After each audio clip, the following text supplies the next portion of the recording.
how can we fine tune the data science process to better follow these kinds of Bauhaus design principles? Sit really close to the problems in your domain. Keep an eye out for all the cutting edge stuff that's happening. Have a really big chess box. Utilize as much automation as you can. So that is exactly what distributed representation is. You're representing a word by its context.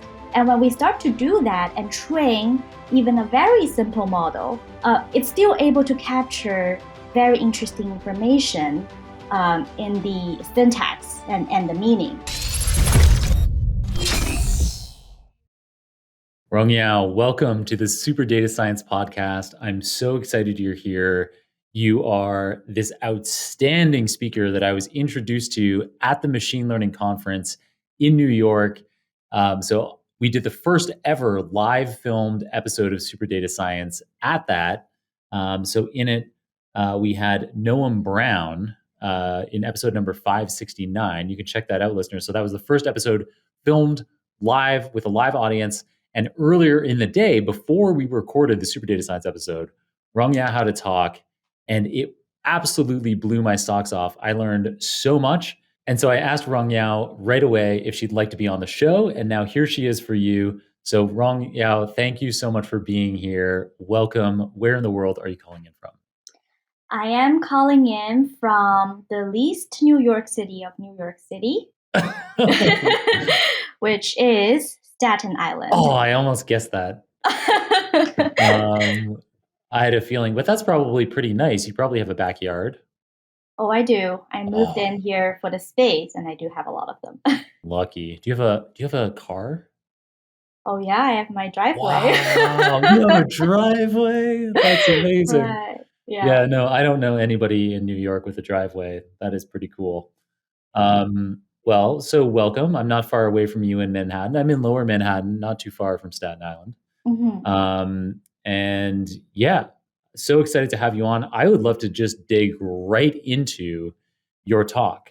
I think I learned so much. I'd love the audience to hear about your talk as well. So you've been working on natural language processing for about 7 years. And in those 7 years, there's been a huge amount of space in NLP technology and what we've been doing in research and the applications that have made their way into consumer technologies.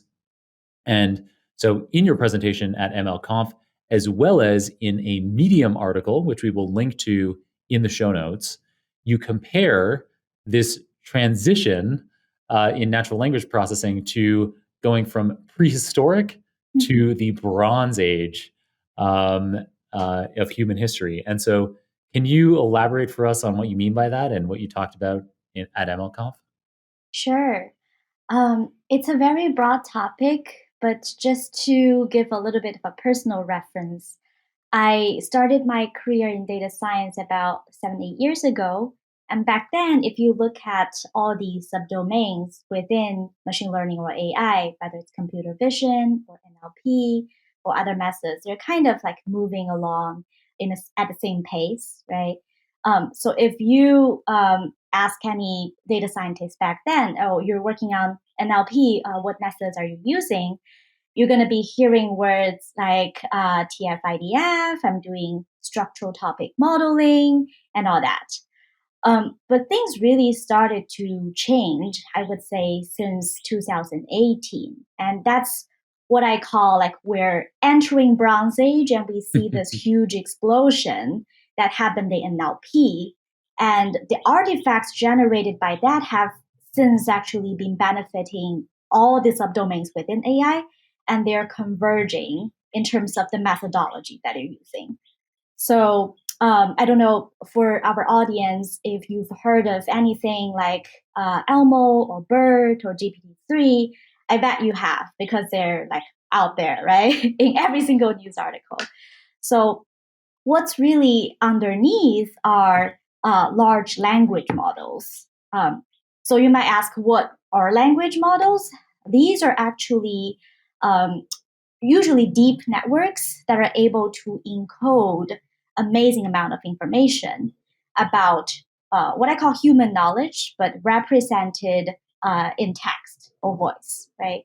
And we've seen with the effective way of encoding information that is really a breakthrough in NLP, now that has been carried over to works in computer vision. And we are seeing increasingly multi-model generalist. There's actually a paper that just came out of DeepMind, I believe May 12th, that it talks about a generalist agent, which is a decoder-only transformer. And we're going to talk about that in a bit. What are transformers? But it's a big transformer that is trained on vision, text, and also control environments. So a lot of game playing, like Atari games and all that. It's trained in a multi-model way, and all of these tasks are handled by the same set of weights. And it is for that reason, it's called a generalist. So you're seeing like the breakthrough that happened in NLP has transferred into all the other fields that have enabled increasing generalizability, which really is an early sign of AGI, in my opinion. Wow. So what you're saying is the transition from the prehistoric age to the Bronze Age was the development of these large NLP models, which typically are transformer models. And so transformer is a particular kind of component that we can include in a deep learning model architecture. And so these large NLP transformers, they around 2018 started to become prominent. Architectures like you mentioned, Elmo, and now more recently GPT-3. They transformed not only natural language processing, but lots of other fields like machine vision. And we're starting to see these multimodal models that, in your view, are a step towards AGI, artificial general intelligence, or an algorithm that has all of the learning capabilities of a adult person. That's right. Yeah. Wow. And this very problem starts with representation of information, right? Or representation of human knowledge, which in the prehistoric time in NLP, we're talking about a bag of words, right? This Right. high dimensional space where each word in the vocabulary is its own dimension and it's encoded as zeros and ones. So it's very sparse and there is no innate relationship among them. And we kind of force that relationship statistically by looking at distribution of words in documents. Now, that is prehistoric, and the limitations are pretty obvious because if you think about how our brain represents knowledge or information, there is a lot of association between words, right? Every word carries with it a context. Like the famous example in NLP would be the bank of a river versus if you're going to a bank to deposit money. And we know the bank is different. But in the early days, when they're represented as bag of words, there's only one embedding for every single word. So we know obviously something is missing. With the Stone Age, which we haven't talked about, that started off by word2vec and doc2vec, and they're still popular right now, right? That started in 2013, and you'll start to see this distributed representation of words. And what that means is simply if you've learned a foreign language or done like English exercise, there's those closed tasks where you mask out a word and you're asked to fill it in based on the context. So that is exactly what distributed representation is. You're representing a word by its context. And when we start to do that and train even a very simple model, like in the case of word2vec, it's a single layer neural net, could not be more simple, right? It's still able to capture very interesting information in the syntax and the meaning. Like, I believe for a while, there are a lot of articles giving an example about this equation where you look at king versus queen and man versus woman, and you can do this semantic subtraction or addition in the vector space to hop from like the conceptual universe, right? And people are amazed by how a very simple neural net are able to encode those information. Yeah. But that really is the start of the power of distributed representation. Yeah, that was to make that example kind of concrete for listeners who aren't aware of Uh-huh. it. If you, in one of these vector spaces, you find so you can kind of imagine it like a 3D space because that's the most dimensions you could imagine it in your brain. But in practice, this is a higher dimensional space. It might have 100 or 200 dimensions.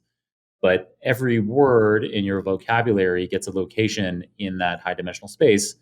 And so if you find the location of the word for king, you subtract the location for man and you add the location for woman, you'll end up at approximately the location of the word for queen. So queen is equal to king minus man plus woman. And then there's lots of fun kinds of examples of these kinds of things where you could say, okay, let's take Musk, subtract Tesla, and add Facebook, and you'll end up at Zuckerberg. So yeah, there's all these kinds of arithmetic operations that you can do in the space for encoding meaning. Anyway, I interrupted you because I think that's like just kind of give an example of what you mean by that. And that absolutely, this kind of the Stone Age, these kinds of vector-based representations, as opposed to the really sparse, like you said, representations like bag of words in the prehistoric age, a huge jump forwards. And yeah, so I don't know if you remember where you were before I interrupted you. Yes, I was closing up the Stone Age and about to move into the Bronze Age. Nice, exciting, perfect. Eliminating unnecessary distractions is one of the central principles of my lifestyle. As such, I only subscribe to a handful of email newsletters, those that provide a massive signal-to-noise ratio. One of the very few that meet my strict criterion is the Data Science Insider. If you weren't aware of it already, the Data Science Insider is a 100% free newsletter that the Super Data Science team creates and sends out every Friday. We pore over all of the news and identify the most important breakthroughs in the fields of data science, machine learning, and artificial intelligence. The top 5, simply 5 news items. The top 5 items are handpicked, the items that we're confident will be most relevant to your personal and professional growth. Each of the 5 articles is summarized into a standardized, easy-to-read format and then packed gently into a single email. This means that you don't have to go and read the whole article. You can read our summary and be up to speed on the latest and greatest data innovations in no time at all. That said, if any items do particularly tickle your fancy, then you can click through and read the full article. This is what I do. I skim the Data Science Insider newsletter every week. Those items that are relevant to me, I read the summary in full. And if that signals to me that I should be digging into the full original piece, for example to pore over figures, equations, code, or experimental methodology, I click through and dig deep. So, if you'd like to get the best signal-to-noise ratio out there in data science, machine learning, and AI news, subscribe to the Data Science Insider, which is completely free, no strings attached, at superdatascience.com/DSI. That's superdatascience.com/DSI. And now, let's return to our amazing episode. So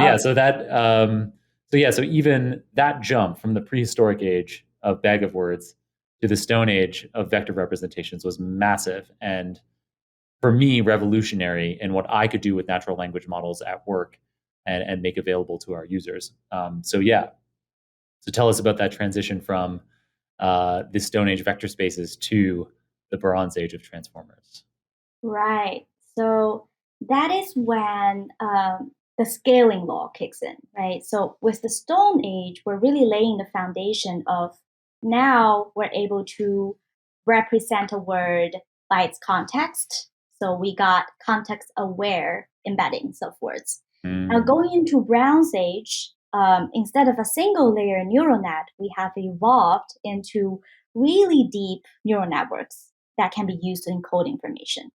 Because if you think about how scale impact the performance or capability of models, it's useful to think about the, biology analogy. Like if you compare a sea worm versus a frog versus a jellyfish versus an octopus and then a human or elephant. If you think about the amount of neurons and the synapses in a person's brain, that number does matter, right? Even if the mechanism is almost the same, but the sheer number of connections that you're able to use to encode information and to retrieve information, that is very important. So, and you will see that this trend has continued and will continue from this point on 5-10 years. That is actually a big piece of the AGI, I feel, is to continue climb up this curve of the scaling law. And we might talk a little bit more about that in a bit. But coming back to the Bronze Age, I think really what has happened there is we take the context of where embedding that idea, we made it, we scaled that up, right? We're able to encode information in huge networks that now have hundreds of millions of weights. And it has evolved very quickly, because if you look at the starting of 2018, with BERT, we're looking at hundreds million. And then if you look at now how many parameters we have in these supermodels, you're looking at 540 billion and above, right? So it has, I think there's a Chinese one, Wudao 2.0, right? Oh, yeah. With like over a trillion. Over a trillion, yes. So they're definitely getting bigger. And there are, I would say, different things happening beneath the statement, like models are getting bigger. One is that you need to be able to effectively train these models, right? And you need enough data to train these models. Because if you come from a statistical background, in the textbook, you used to say, the number of data points that you use to fit the model needs to be at least +1, more than the weights that you have. Otherwise, this is considered unestimatable because you don't have enough data to estimate it. But in the world of deep learning, this has kind of be like turned upside down, right? Because you're talking about these hundreds of billion parameter model that can be fine-tuned with a couple thousand data points, which is unbelievable in the past. Right. And the reason this is happening is because of technology breakthroughs or methodology breakthroughs that happened in AI. Some of them are really old, like gradient descent. Like you hear people talking about them 10 years ago. They're still front and center. If you're learning about AI, this is the thing that you start with, right? How gradient descent work. But there's also new things like the attention mechanism, and that is really at the core of transformer models. Is this a mechanism that people use to encode information effectively? And by saying effective, it's helpful to compare that with how we used to do it in NLP, which is sequential, right? If you look at a model that's like LSTM, long short-term memory model, you are feeding in word tokens one at a time, and then you're generating embedding that way. So this is computationally like sequential tasks that just take time to finish. With the attention, you're able to batch feed in your sequence of tasks, and they're going to travel through these layers of attention blocks in parallel. So even if you have a huge model and you have a lot of data to train it on, it's faster actually as compared to sequential way of training. So that is one. And the second is when it comes time to training data, right? Where do we get a lot of training data for these deep models? And it used to be a barrier, I think, for a lot of people in data science. If you ask, have you been doing like deep learning at all? I think the honest answer would be for most people a no, because you simply do not have that many labeled data in your pocket that you can even use to train a deep learning model. But that has changed, right? In a way, the transformer models and the paradigm shift it has brought into the world of NLP and data science has made a poor man's deep learning dream come true. Even if you don't have a lot of labeled data points, you just have a couple hundred, a couple thousand, you can now entertain with really deep models, like hundreds, millions parameters, and you will be able to get very good performance out of it. So this is like the transfer learning or fine-tuning part of the paradigm shift, which we probably should spend a little more time on. But really the empowering people to use deep learning model that also come from these powerful pre-trained model that are pre-trained in a self-supervised fashion. So what that means is, look, in order to encode all these human knowledge in the model, you don't even need a lot of people hand labeling the meaning of these sentences or these tokens, right? You could just take the entire corpus of text out there on the web and feed them into the model. And you use a very clever training techniques that is masking, right? You're randomly taking out words from these training corpus and you ask the model to figure it out. And even though it seemed like a very simple training task, the model is actually learning a ton through this task. It's picking up the syntactic, the semantic, and a lot more from this huge amount of data that's unlabeled. The model is self-supervising in the training process. Right. Yeah. I think I lost myself because I had so much in mind. Oh no! Well, I can kind of pick up a little bit there, just with kind of summarizing some of the points that you were making. Yeah. Which is that, this idea of self-supervised learning allows these natural language models to train without labeled data, because you can just feed in all of the English language articles on Wikipedia, or all of the English that you can find on the internet, or all of the language you can find on the internet in any language. That's right. And the bigger these models get, the more nuance you can get in your results as you use these larger and larger data sets. Mm-hmm. Yeah. So these are the, I think, methodology on like the algorithm side. There are also stuff happening on like how do I more effectively utilize more distributed TPUs or GPUs, right? And that would be the pathway system research that came out also earlier this year. Yeah, it's Yeah. really cool stuff. I did a 5 Minute Friday episode Mm-hmm. number 568 on Palm Mm-hmm. on this. Yeah, so tell us about it. It's super cool. Yeah, that paper is like, look, I wanted to just get bigger, right? I want my model to get bigger because we are seeing clear benefit of scaling up the model.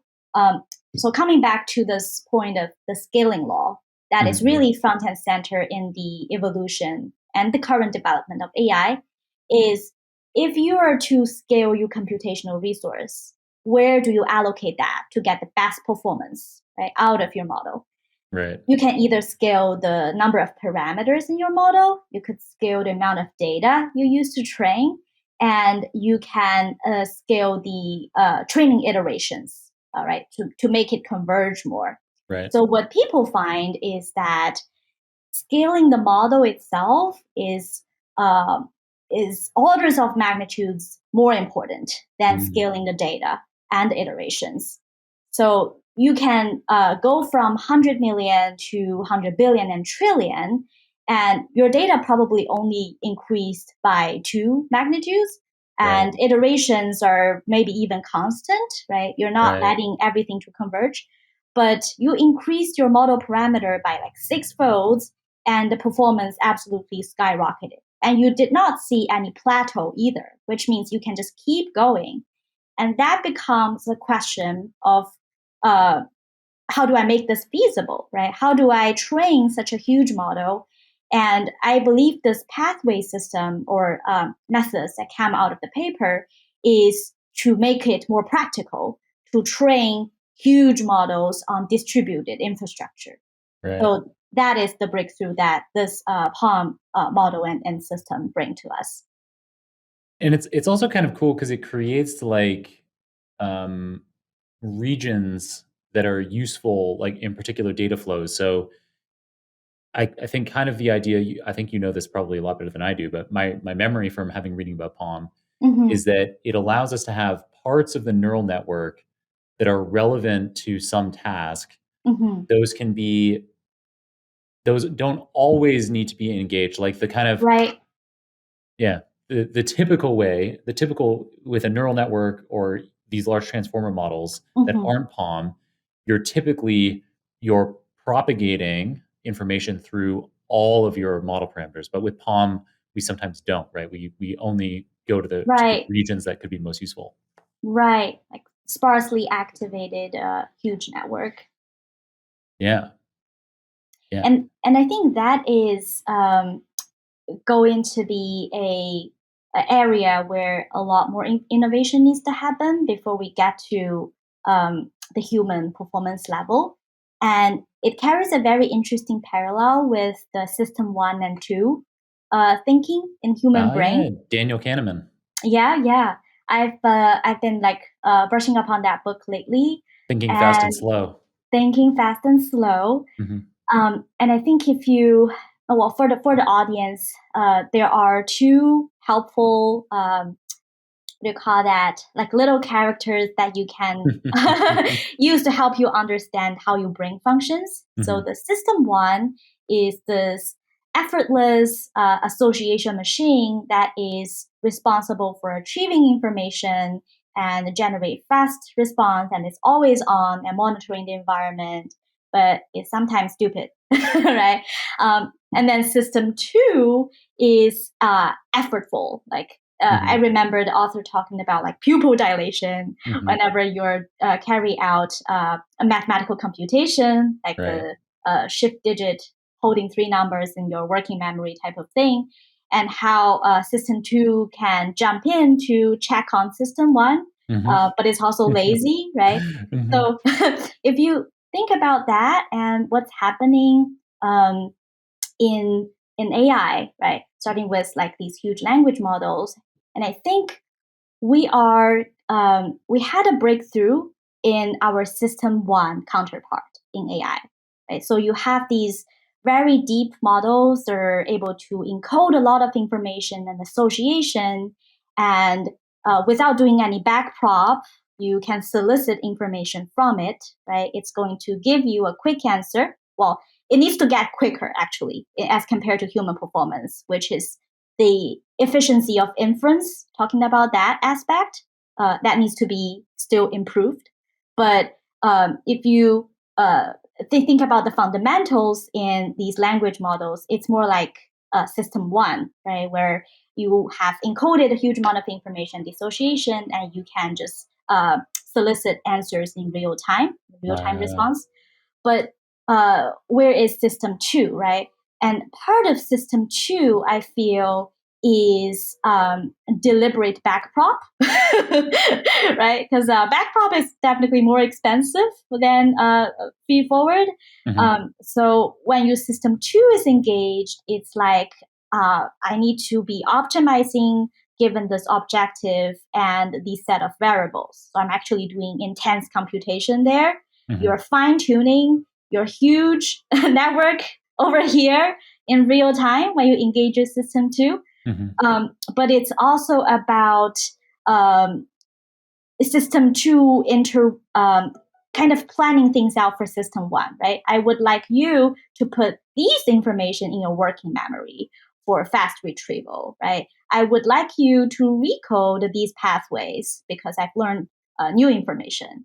So it kind of struck me one day when I was reading the book that this is the analogy that we're seeing in AI. That's such a cool analogy. And for listeners out there, if you've ever been listening to an episode in the past and I said something wrong or really dumb on air, it was my system one. It was just rolling on its own. I'm engaging in conversation for sometimes several hours at a time with our guests, and I'm taking notes at the same time.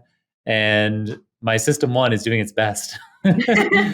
I'm trying, but yeah, sometimes my system two is too lazy to come in and fix everything that System 1 is doing. So I'm sure there's been the occasional mistake, but like that's an interesting example how like most of your conversation that you carry out, the vast majority of things like your facial expressions, your Mhm. tone of voice, and even a lot of the content of what you're saying is your System 1 just like making lots of guesses. That's right. And it's very rare that your System 2 comes in and slowly is like really focused on like, and sometimes I have to, like, I'm like, oh, what was the name of that model that just came out, or who's the author of that paper? Mhm. And so my System 2 is kind of kicking in consciously in the background while my System 1 is still talking. Right. That's And then I'm right. even more likely to make a mistake because System 2 isn't watching while my mouth is moving. Um, And it's an evolutionary advantage, right? To have a effortless system one, oh, and yeah. that's how AI systems should be built too. There is a real obstacle now when it comes to inference time performance. It's like it's still too slow, right? You're able to encode a lot, but for example, in this DeepMind paper of the generalist agent, they're using a very small model.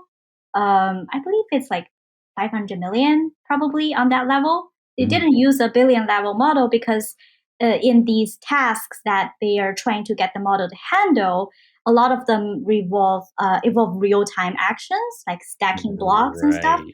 So you cannot use a big model for that because the performance is not there. Right. Yeah. Yeah, that's something that I talk about um, actually in the most recent 5 Minute Friday episode that just aired, episode 582. In that episode, I talked about how you have this trade off between model speed and accuracy. And so when you're thinking about taking your model from a Jupyter notebook where it's performing really accurately and you've got this amazing AUC, but when you put that model in production, if it's really big, if you're using a giant transformer model, it's not going Hmm. to produce results for your users in real time, or in that deep reinforcement learning paradigm that you're describing that Hmm. DeepMind is using. It's Hmm. not going to be able to act in the environment in real time. And so, while some of these giant transformer models are super cool and they produce amazing results, for your real time production deployments, it's often going to be the case that you want a much, much smaller model that is way faster. Hmm. Not only does that provide results to your users in real time, but it's also cheaper for you to run. Right. Right. Definitely. um, anyway, I've taken you off track. We've both taken off track, which is fine. I need System 2 back to bring me back to where we should be in the conversation. Um, well, But that was yeah, super fun. we're, I Super think fun. we're kind of talking about what has happened in NLP, all the excitement, and Oh, where it's yeah. going, right? Yeah, where it's going. That's what I wanted to do next. Um, Our system two helping each other out right here. nice. System 2 high fives. Um, so yeah, so exactly. So we've talked about the prehistoric age back with their super sparse bag of word models. Then we had the Stone Age with word to vec, um, single layer neural networks creating Mhm, embeddings, and then maybe having those embeddings flow into LSTMs. And then we talked about the Bronze Age that mhm, we're in right now, where we have these large transformer models, which are deep neural networks. They use attention to encode the context of words, and we get really exceptional results. And then you've already talked about the scaling law, mhm, which, so that's one thing that I know is going to happen in the future. So without a doubt, and you gave this 5 to 10 year guess, and I'd be interested to hear why you speculate for 5 to 10 years. But you said that for the next 5 to 10 years, scaling model size is likely to give us huge improvements still in what we can do with these large transformer models, not mhm. only in natural language processing, but also in other areas like machine vision alone or multimodal processing. And so, yeah, what do you think is happening next? I mean, maybe in addition to or other than continuing to scale the Bronze Age up, Mhm. what do you think the next age is going to be like, the Iron Age? The Iron Age. I think there are two big parts in it. the scaling, continue to climb the scaling curve, that is definitely still going to be the case. And the 5 to 10 years is my system one thinking, just to put it out there, Okay. right? But a useful reference would be to look at the number of neurons and synapses in the human brain and compare that to the current top level AI model to see where the gap is, right?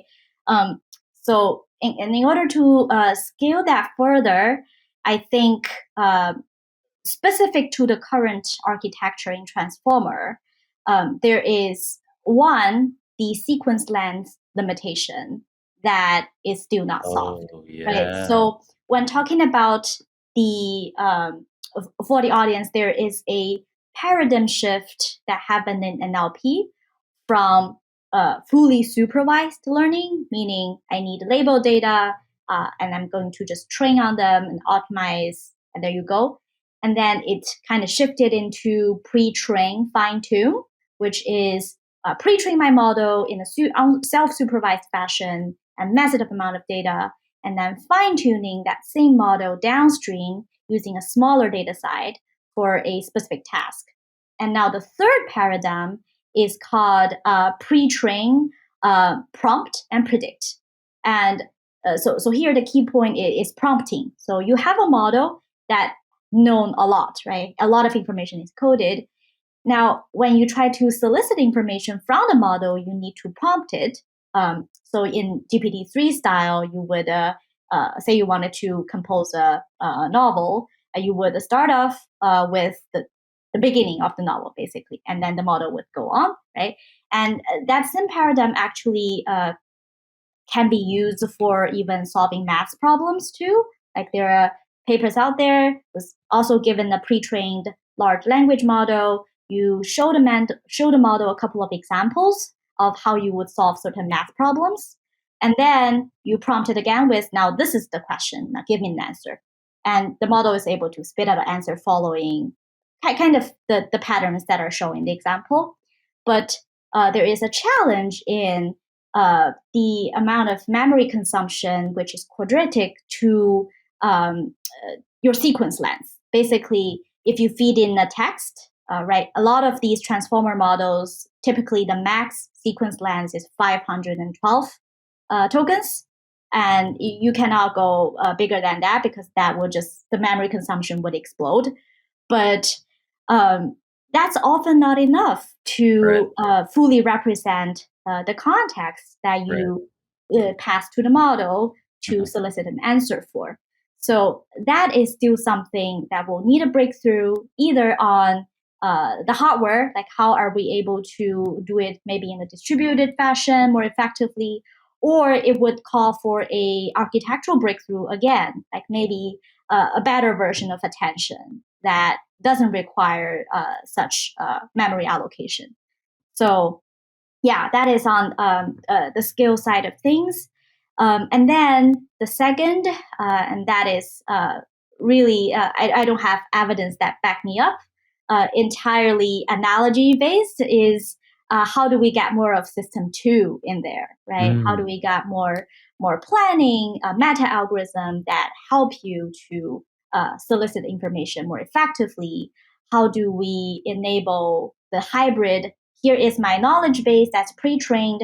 I'm going to be also doing very small scale online learning, maybe in a reinforcement learning fashion or in a Bayesian learning fashion that allow you to keep evolving your knowledge base without like throwing away all that you've known, because that is a problem in fine-tuning models, is that sometimes you forgot about all the good stuff when you pre-train the model that you're fine-tuning it. How do we get that sweet spot of I'm keeping all this useful stuff, but I'm keeping learning?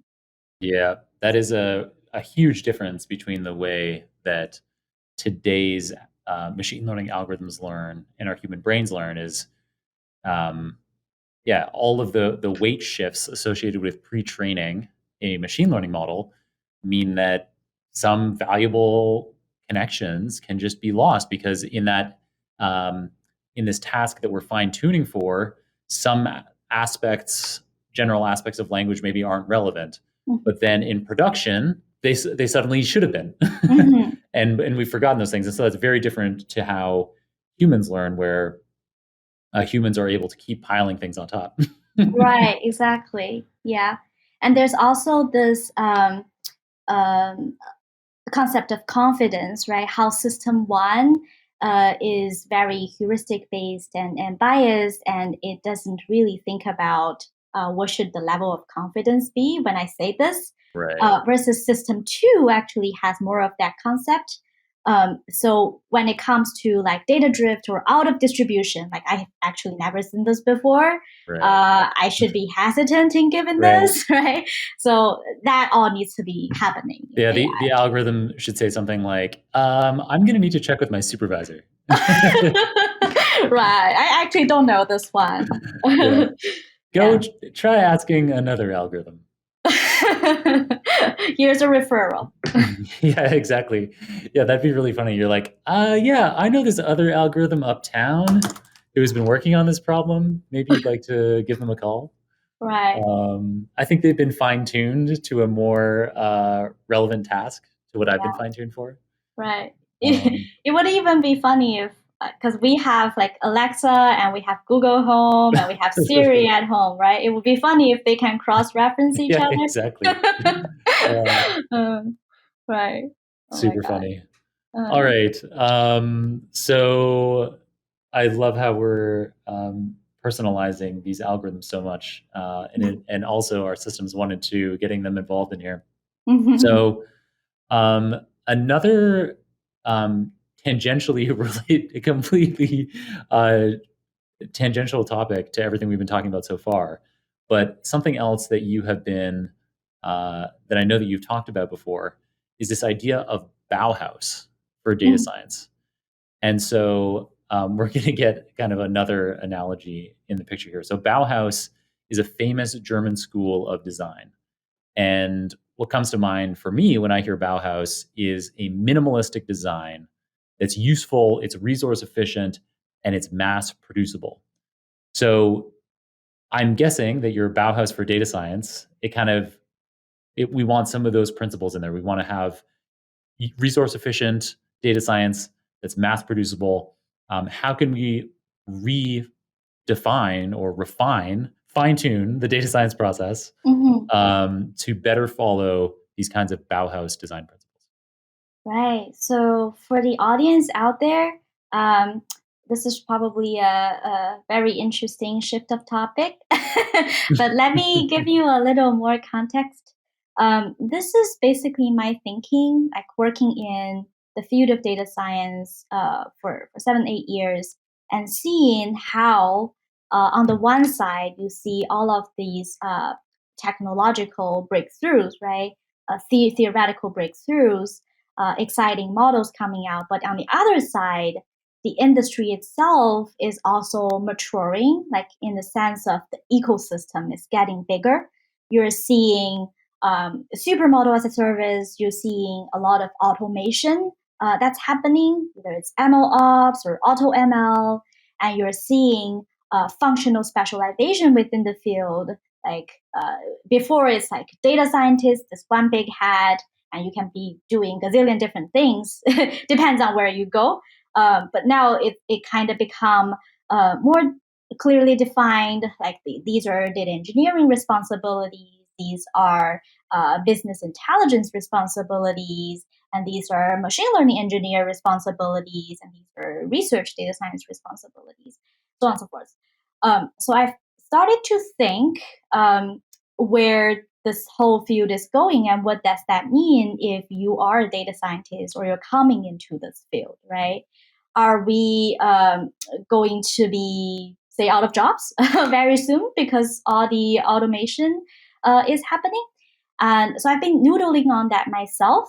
And one day I was at the MoMA design store, the bookstore, and was reading a book about design. And it from there, I got a very interesting analogy, which is Bauhaus. And uh, it's about how design has transformed um, the artistic creation and fit that into the modern world that has now become like every aspect of our life is influenced by design. But it used to be this fine art thing that only like very talented elite people can create and a very small group of people can appreciate. Right? Art used to be like that. And it's kind of what data science used to be as well. It's like these very cool algorithms that small group of people understand and small group of people know how to utilize to create value.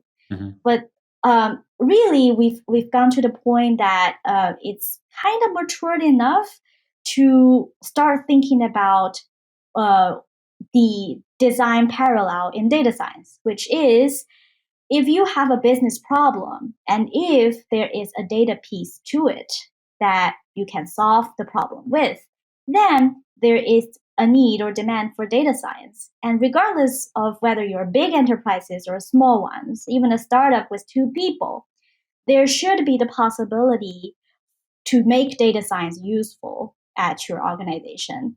And that would mean as an individual data scientist or a small data science team, you're able to make a bigger impact by focusing on the really human-centered parts, right? A lot of other stuff can be automated, and automation is happening, like in terms of try these bunch of models and give me the best one, automate my deployment pipeline, even the test aspect, monitoring my data drift and all that, semi-alert. So all those should be automated. And as data scientists, we will benefit greatly from them, in my opinion.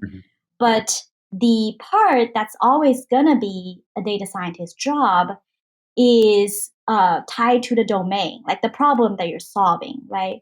Very much like a designer, which should always be listening and surveying the users and audience to really get to know their need and transfer that knowledge into creation of the design and product. Similarly, for data science, there is a domain coupled aspect of it that's always going to require a human to be there. And how do you marry the business problem and the methods that's out there, whether that's state of the art or it could either be it could even be an old method, but you find a lateral use case for it that can really work out. So you need to be married in both worlds to actually solve problems and make impact. Therefore, I feel this Bauhaus for data science analogy at the center of it is to, for either a data scientist or data science team, sit really close to the problems in your domain. Keep an eye out for all the cutting edge stuff that's happening. Have a really big chess box. Utilize as much automation as you can, right? Don't be an enemy of them. They're not going to automate our jobs away. They're going to allow us to make a bigger impact. And then make sure you're turning this flywheel as fast as you can. And this flywheel is that you learn about the business problem, you make experiments, and you learn from your experiments, and then you deploy and make impact, and then you continue the cycle. By knowing the business problem well and knowing the methods well, you're able to spin that wheel as fast as you can. Oh, and there's also a third aspect of it, which I forgot to mention, is about forming partnership with other people in your organization. And that is a topic all of itself, but I do think a data scientist should care about it. Like, regardless of whether you have a product manager or not, it's in everybody's best interest if you have at least a end-to-end mindset, like knowing what your user need. After you're producing what you have, continue to learn what can be improved. Yeah, so that's the Bauhaus idea.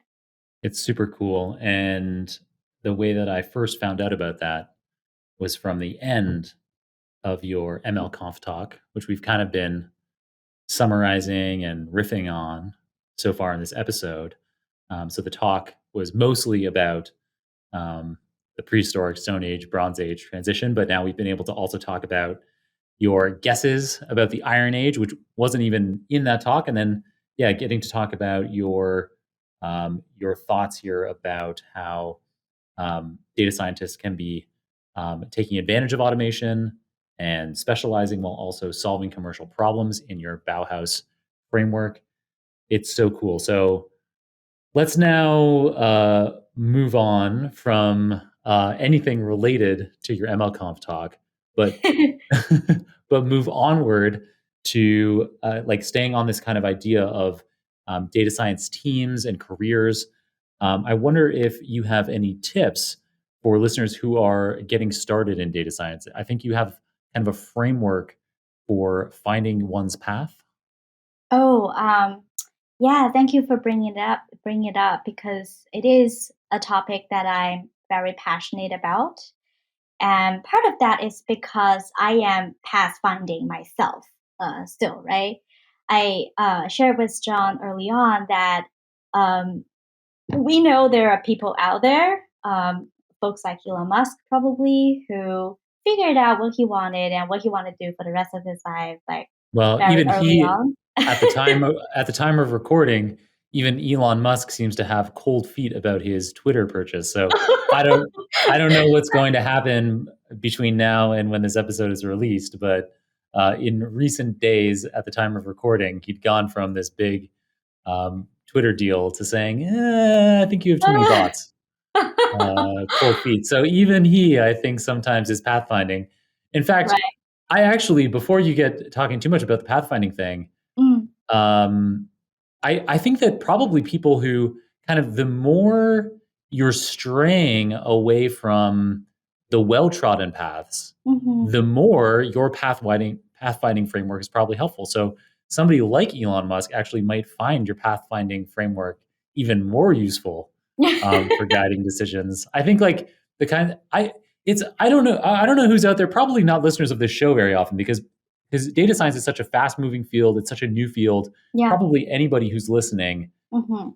could make use of some pathfinding because they've either recently been finding their path or they're continuously finding their path.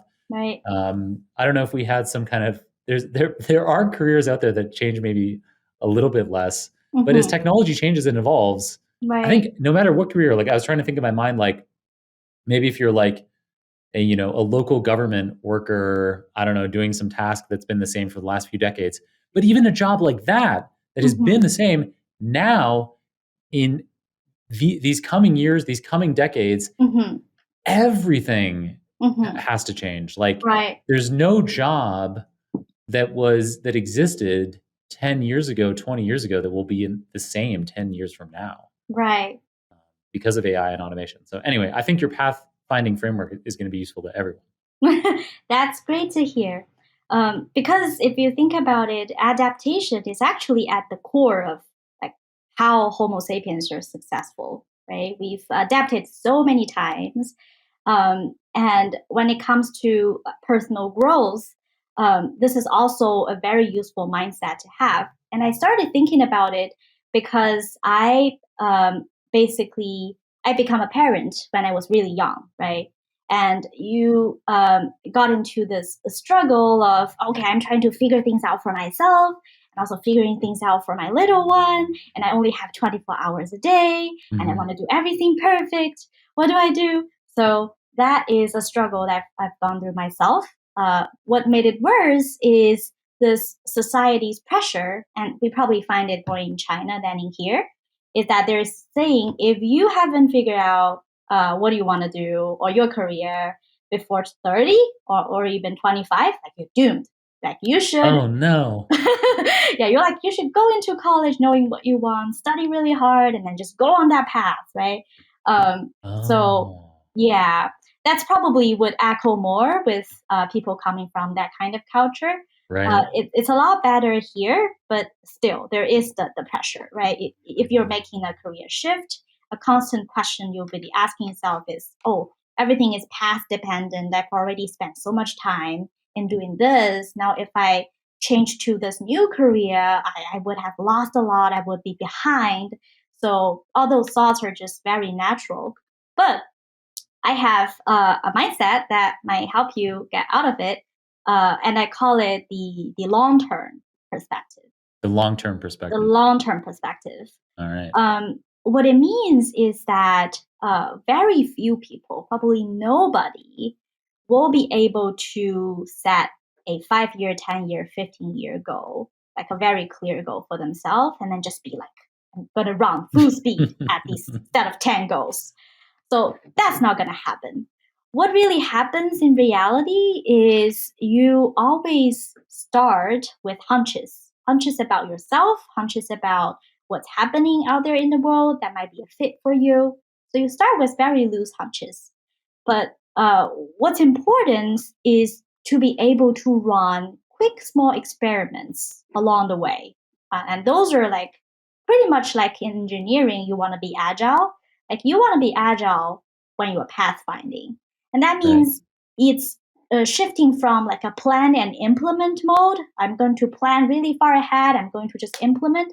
Shifting from that to be test and learn. Like I wanted to, maybe I'm good at writing or presentation, right? Let me test it out. Let me write a little blog post or even a small article for my family I and see. friends and get some feedback from it. Mhm.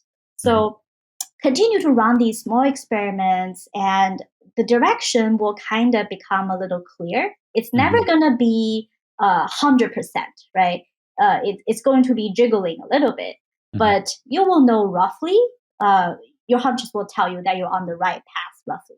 Right. And it's also important while you're keeping running this small experiments to start collecting fundamentals about this direction. Like, for example, if I compare myself now versus when I started off in data science like 7, 8 years ago, I have a better understanding of my talent and what I enjoy doing. Right. So I enjoy learning a lot. I'm a fast learner. I'm very analytical. I am very curious. So any job that would put me in like solely execution mode, like just do what I tell you to do, that would kill me. So I need a room for to do some creative stuff and have ownership, right? So I learn myself better, and I learn about the field better. Like what's demand it's currently having, where is it going? Do I see myself align with that? So that are fundamentals that if you keep noodling on as you do your experiments, I guarantee you that they're going to become a little clearer as time goes. So yeah, that is my I guess framework for the long term perspective. Either you're entering into data science or you're looking to make a career change. Um, just have that mindset is really helpful. Um, and then separately, I can probably share a couple very concrete tips that I use. Um, Basically, as part of my daily routine to keep myself like mentally sane and stable. Please, I need those tips soon, right now. Oh my God. I love that pathfinding framework, Rongyao, and some of your examples, they sound like they might have come from your life, like the idea of seeing if writing or talking is working. And so I know, for example, that you just recently started giving talks, and I feel so fortunate that you had that hunch that you could give talks because your MLConf talk was so extraordinary. It was one of the best talks I've seen in years, and so you really are a talented presenter of this technical information. And yeah, I can't wait to see how this evolves as you run more experiments and they continue to prove your hunch correct. Thank you, So, John. yeah, my pleasure. And so, another kind of aspect that I know about you that I think you might have some guidance for some of our listeners out there is around parenting. So, the pandemic has either helped or worsened work life balance for many. And I think especially those with children have been impacted, especially with things like schools closing, and all of a Mhm. sudden your kid is at home all day, you're at home all day while Right. you're trying to work. So you're a proud parent, you're an incredible data scientist and presenter of information. So, what tips have you learned to keep a good balance while maintaining personal and professional growth? Hmm. I think I do have a lot to say there because the pandemic, for better or for worse, I learned a lot from it. 1 year I stayed home with my little one. I have a 5-year-old monkey. I see a lot of interesting parallel between parenting and being a very productive either individual contributor or a manager, like that human aspect. So I'll share two of them here. One is the power of being vulnerable. Mm. And so I used to do this, try to set up that like very strong image of a parent, right? Like I can just do this, and you should always be strong. But what I find helpful is that the moment that you become vulnerable, you actually are creating room for initiatives for other people, and Mm. you're loosening up the soil for collaboration actually. And in my example of me collaborating with my little one, an example would be like we've gone out for a whole day's fun, and by the time we're home at like 8 p.m., everybody's exhausted, right? And it's very typical that he would just refuse to walk anymore. I used to carry him and do everything for him. And one day, I'm really tired too, so I just I let it out. I was like, Nikki, I'm super exhausted too. I cannot walk. And magic happened from that moment on. And Mm. he's actually started to say, Mama, if we just carry on for a little bit more, we'll be home. And then he's even like holding my hands and walking me up the stairs. So that same thing applies to being a good collaborator and even good manager. Is sometimes it's perfectly fine to be vulnerable. Like this is the stuff that I don't know how to do, I have little knowledge on. And the moment you do that, you're empowering other people to step in and offer their value and their expertise. Right. So that is one thing. And the second thing is about in collaboration, always be curious and flexible. And then you seek common grounds from there. Because I think one thing you will learn as a parent is um, there's never 100% perfect control, right? It's impossible to be a parent at the same time being close minded because kids surprise you all the time. And often, case behind every single of their behavior, there is a reason.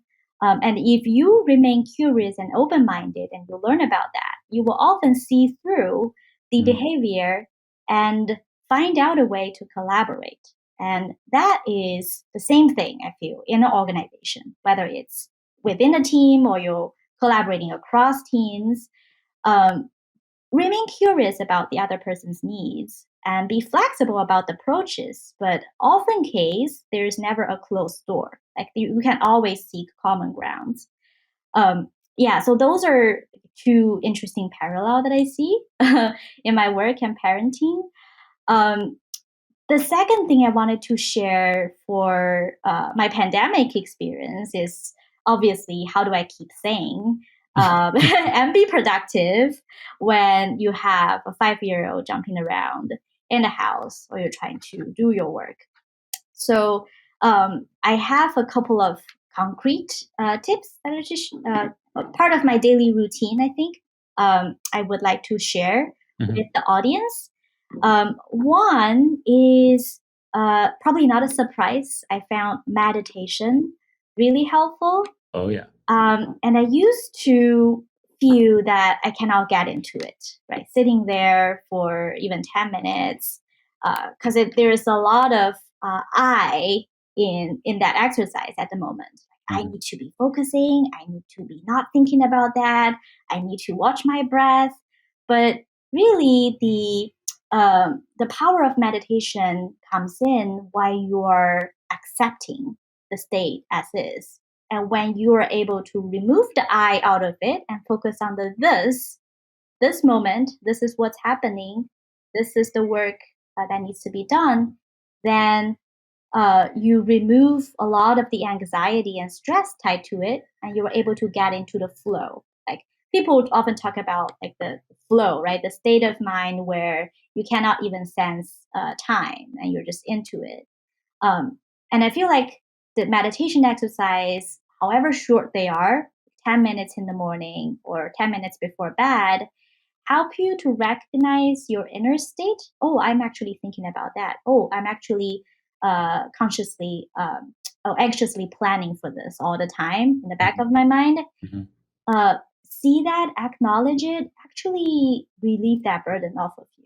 And you can go about your work afterwards, which is a lot easier.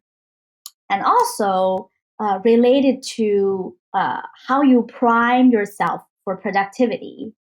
Um, one trick I use is what I call a silly little target. So taking my writing thing as an example, right? I'm trying to write more, trying to speak more, but it can feel like a very scary task, basically. But all you need to do is to get started. And to get started, you can say, okay, I'm just going to have this one silly little target for myself today, which is I'm going to write 100 words. Right. It can about anything, and I put in a document and I'm done.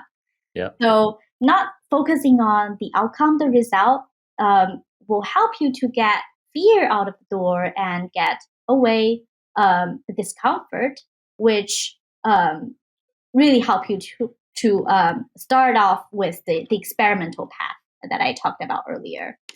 Um, and then you can use specific techniques like the Pomodoro. You're like, I'm Oh, having yeah. so many things in my mind, but just let me set this Pomodoro for 25 minutes and I'm going to just get into it. That helps me a lot. Another priming trick that worked for me is exercise. So no matter how busy I am, I try to do 3 times a week, about 30 minutes each time of exercise. And that kind of prime myself with, I find myself to be focusing a lot easier and stress free after exercise. And that works different for different people.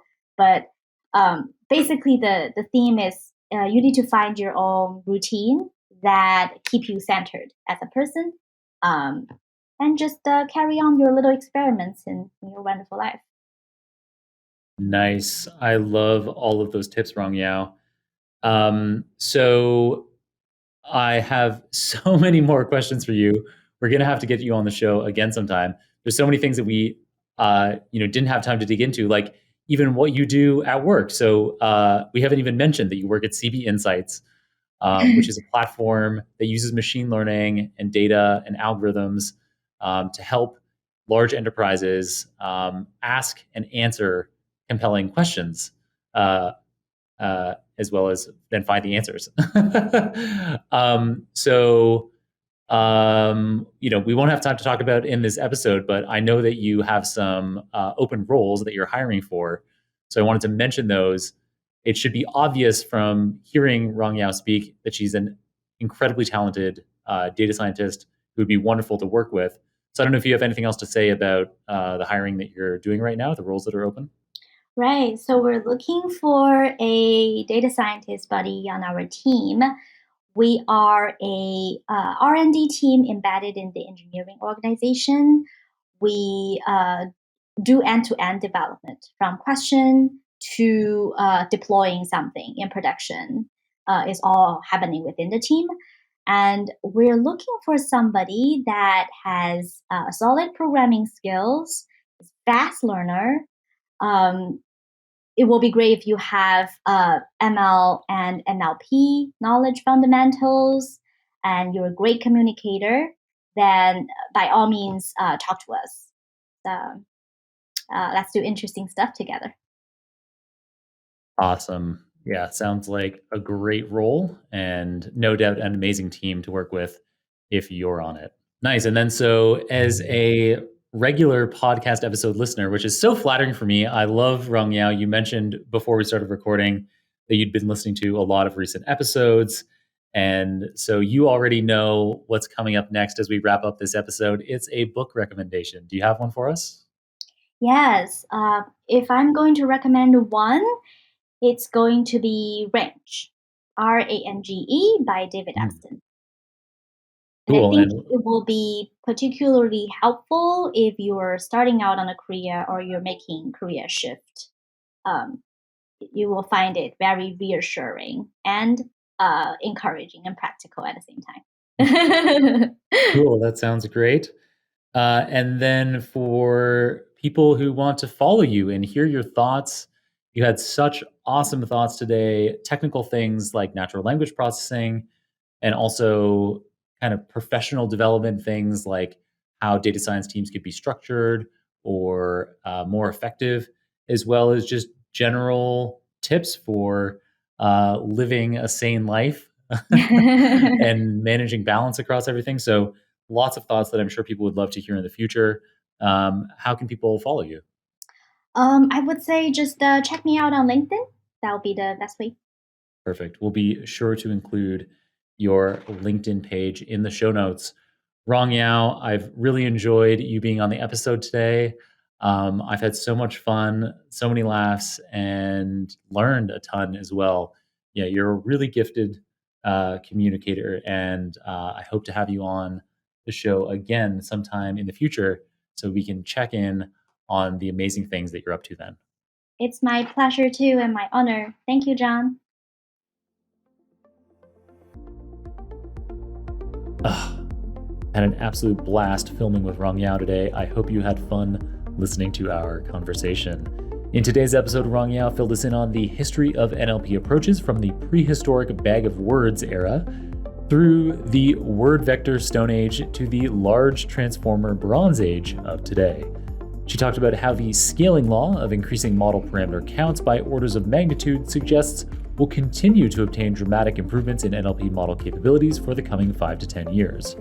She talked about how the coming Iron Age of NLP could involve overcoming the 512 token sequence length limitation of today's models, as well as meta-learning algorithms. She told us about her Bauhaus-inspired approach to data science that allows data scientists to take advantage of automation tools and increase specialization to solve commercial problems. And she briefed us on her long-term career pathfinding model, wherein we carry out small, agile experiments on ourselves to test our hunches of our own capabilities. As always, you can get all the show notes, including the transcript for this episode, the video recording, any materials mentioned on the show, the URLs for Rongyao's LinkedIn profile, as well as my own social media profiles at superdatascience.com/583. That's superdatascience.com/583. If you enjoyed this episode, I'd greatly appreciate it if you left a review on your favorite podcasting app or on the Super Data Science YouTube channel. I also encourage you to let me know your thoughts on this episode directly by adding me on LinkedIn or Twitter and then tagging me in a post about it. Your feedback is invaluable for helping us shape future episodes of the show. Thanks to my colleagues at Nebula for supporting me while I create content like this Super Data Science episode for you. And thanks, of course, to Yvonne Siebert, Mario Pombo, Serge Massis, Sylvia Ogvang, and Kirill Eremenko on the Super Data Science team for managing, editing, researching, summarizing, and producing another deep and stimulating episode for us today. Keep on rocking it out there, folks. And I'm looking forward to enjoying another round of the Super Data Science podcast with you very soon.